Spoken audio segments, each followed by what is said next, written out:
Welcome friends, this is Sandeep Jangra. स्वागत है आपका अपने YouTube channel hopes for achieve में। HSSC CET ग्रुप नंबर 6 की रिवीजन सीरीज़ का जो आज का पार्ट है, आज की जो यूनिट है वो है फाइनेंशियल मैनेजमेंट। तो चलिए फटाफट से इसको रिवाइज करते हैं। Financial management is all about monitoring, controlling, protecting and reporting on A companies financial resources. कि फाइनेंशियल मैनेजमेंट क्या होता है कि कंपनी की जितने भी फाइनेंशियल रिसोर्सेज हैं उसका मॉनिटर करना, उसको कंट्रोल, उसकी प्रोटेक्शन और रिपोर्टिंग, फाइनेंशियल रिसोर्सेज से जुड़ी हुई सारी चीज़ें फाइनेंशियल मैनेजमेंट कहलाती हैं। कंपनीज हैव अकाउंटेंट्स और finance teams responsible for managing there finance including all bank transactions, loan, debts, investment and other source of funding.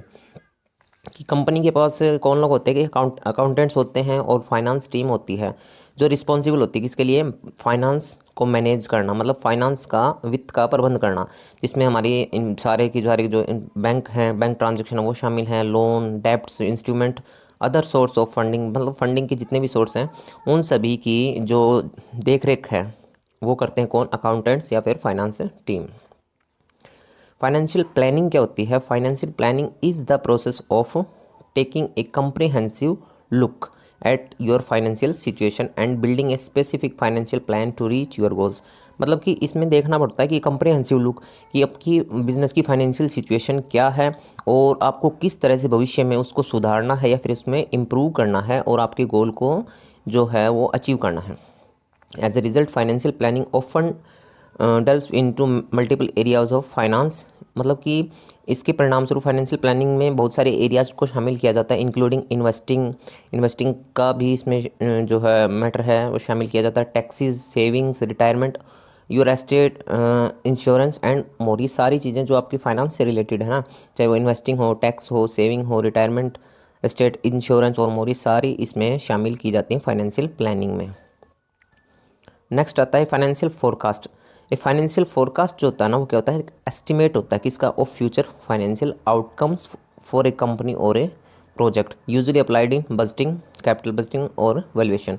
कि फाइनेंशियल फोरकास्ट कहते हैं एक एस्टिमेट होता है फ्यूचर फाइनेंशियल आउटकम्स का, कि भविष्य के ये फाइनेंशियल आउटकम्स क्या रहने वाली हैं किसी कंपनी की, किसी प्रोजेक्ट की। और आमतौर पर ये किसका पार्ट होता है, बजटिंग का, कैपिटल बजटिंग या फिर वैल्यूएशन का। अब बात करते हैं फाइनेंशियल प्लानिंग टाइप्स, किस किस तरह की फाइनेंशियल प्लानिंग की जा सकती हैं। इन्वेस्टमेंट प्लानिंग, ठीक है, कि आपने कहाँ कहाँ इन्वेस्ट करना है पैसे को। टैक्स प्लानिंग क्या हो सकती हैं, रिटायरमेंट प्लानिंग क्या हो सकती है, बजटिंग क्या हो सकती है, इंश्योरेंस, ये सारी चीज़ें ना आपकी फाइनेंशियल प्लानिंग के टाइप्स के अंदर शामिल की जाती हैं। फिर नेक्स्ट पॉइंट जो आता है आपका ऑब्जेक्टिव ऑफ फाइनेंशियल प्लानिंग, की उद्देश्य क्या है फाइनेंशियल प्लानिंग का, क्यों की जाती है, मतलब कि फाइनेंशियल प्लानिंग क्यों ज़रूरी है। तो प्रिपेयरिंग ए बजट बनाने के लिए फाइनेंशियल प्लानिंग बहुत ज़रूरी है कि कहाँ कहाँ पर कितना पैसा खर्च होना है। Determine current financial position, business की जो एट प्रेजेंट की जो फाइनेंशियल पोजीशन है उसको निर्धारित करना, उसको निश्चित करना कि कितनी फाइनेंशियल, कैसी financial position at present business की है। सेटिंग अप फाइनेंशियल गोल्स, मतलब कि कुछ एम या कुछ गोल टारगेट सेट करना फाइनेंस से रिलेटेड, उसके लिए फाइनेंशियल प्लानिंग की जरूरत पड़ती है। सेटिंग अप फाइनेंशियल प्लान्स, ये तो इसी का पार्ट हो गया। रिव्यू फाइनेंशियल प्लान्स, और फाइनेंशियल प्लान्स का रिव्यू भी इसमें किया जाता है, ये उद्देश्य है। अब आता है सोर्स ऑफ फाइनेंस, कि फाइनेंस के वित्त के स्रोत कौन कौन से, कहाँ कहाँ से जो है फाइनेंस अवेलेबल किया जा सकता है। तो पहला है इसमें इंटरनल सोर्स, आंतरिक स्रोत कह सकते हैं हम। रिटेन अर्निंग कौन सी होती है, फंड्स जनरेटेड फ्रॉम प्रॉफिट, ये प्रॉफिट में से निकाला गया भाग होता है। डेट आर री invested back into the business, मतलब कि प्रॉफिट में से कुछ हिस्सा निकाल के वापस बिजनेस में इन्वेस्ट कर देना, ये कहलाता है आपका रिटेन्ड अर्निंग। फिर आता है depreciation provisions, allocating a portion of profit का कुछ हिस्सा to account for the depreciation of asset, मतलब कि जैसे डेप्रिसिएशन होता है एसेट्स की मूल्य में गिरावट आ जाना, उसके मतलब कि उस लॉस को कवर करने के लिए प्रॉफिट का कुछ हिस्सा है ना वो हम निकाल देते हैं। Providing a source of internal funds, और इंटरनल फंड्स को जो है सोर्स प्रोवाइड करना, ये डेप्रिसिएशन प्रोविज़न कहलाता है आपकी इंटरनल फाइनेंशियल जो है आपका सोर्स है। रिडक्शन ऑफ वर्किंग कैपिटल को कम करना। Efficient management of working capital, मतलब कि वर्किंग कैपिटल का मतलब अच्छे ढंग से मैनेज करना। Can free up internal funds, अगर हमने वर्किंग कैपिटल को सही ढंग से मैनेज कर रखा है तो जो इंटरनल फंड्स हैं वो फ्री हो सकते हैं और हम उनका यूज़ कर सकते हैं बिजनेस के अंदर ही। Sale of assets, selling unused और surplus asset can generate funds, मतलब कि हमारे पास कुछ अनयूज्ड हैं जिनका प्रयोग नहीं हो रहा एसेट का, या फिर एसेट फालतू हैं, उनको हम सेल कर सकते हैं और उनसे फंड को जनरेट कर सकते हैं बिजनेस के ऑपरेशंस के लिए। ये तो इंटरनल सोर्सेज थे। अब बात करते हैं एक्सटर्नल सोर्सेज की। एक्सटर्नल सोर्सेज में जैसे इक्विटी फाइनेंस, मतलब शेयर कैपिटल, ठीक है, शेयर हमने इश्यू कर दी किसी बिजनेस ने, डेब्ट फाइनेंस, डिबेंचर वगैरह, ठीक है। और फिर आता है government grants and subsidies, government से ग्रांट लेना और सब्सिडी वगैरह लेना, ये एक्सटर्नल सोर्स के पार्ट हैं।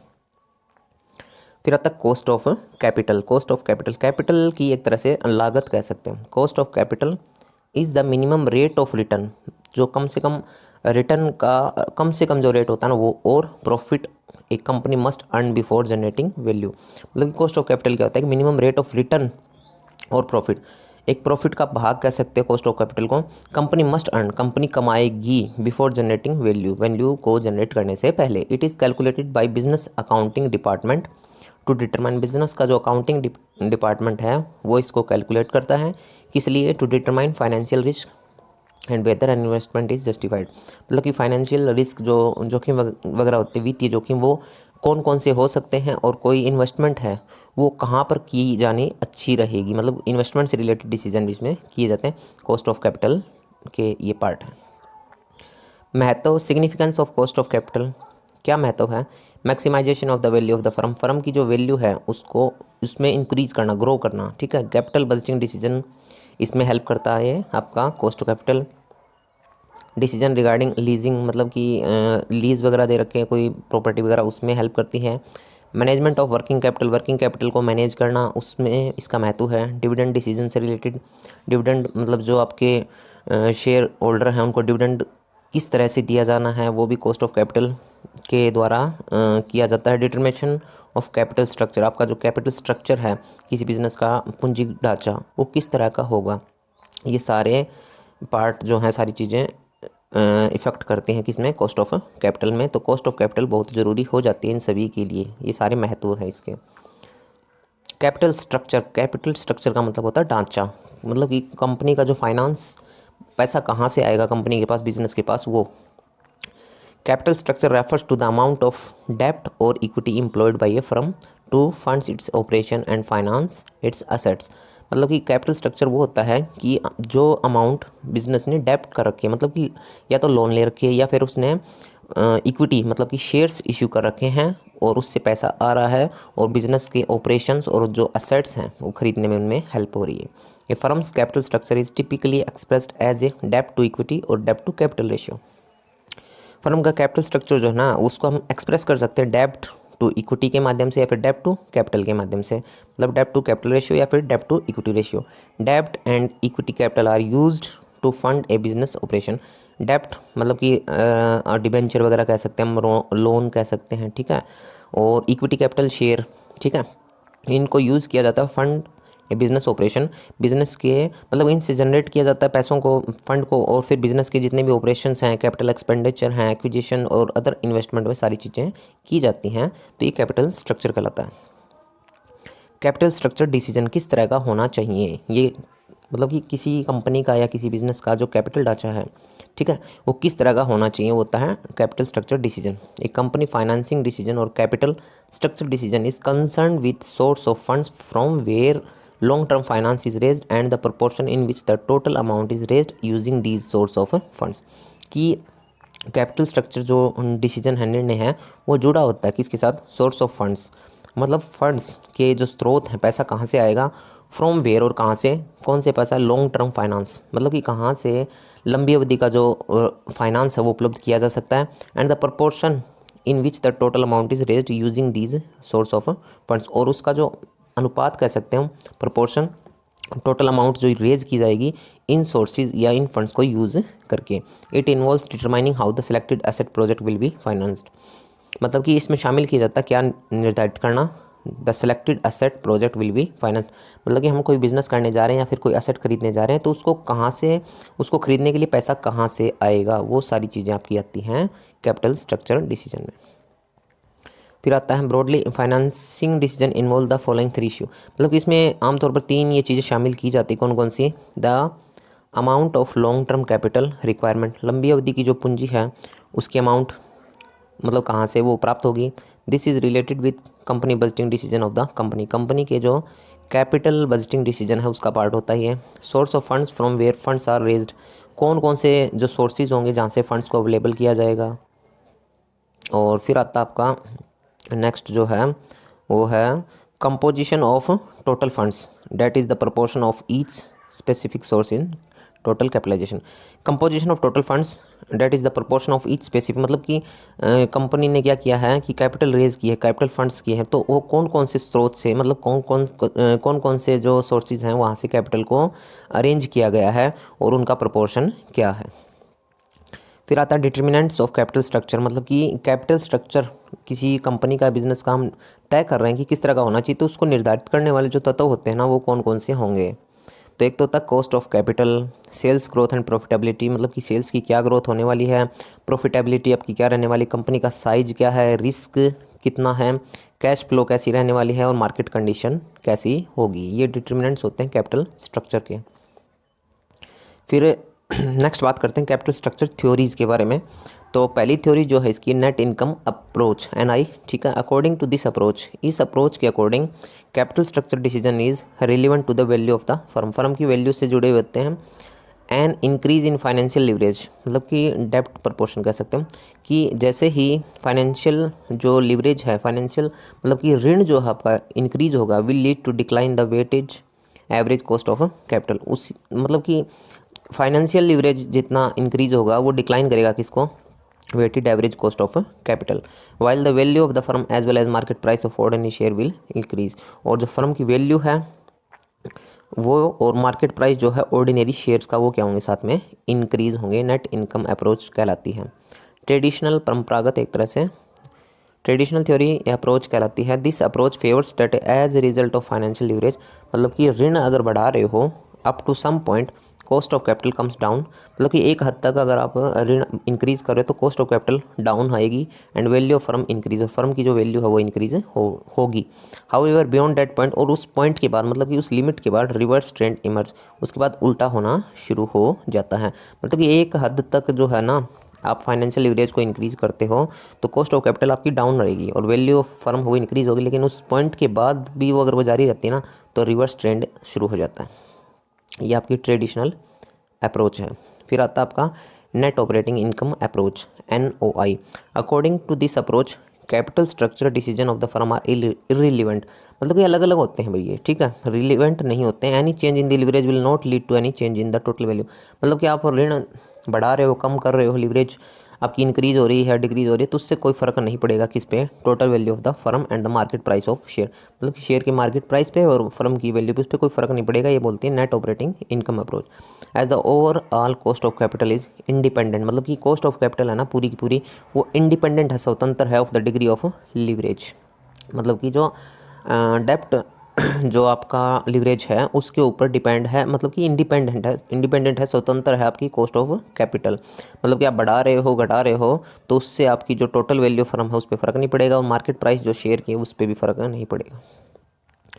फिर आता है मोडिग्लानी मिलर अप्रोच, MM।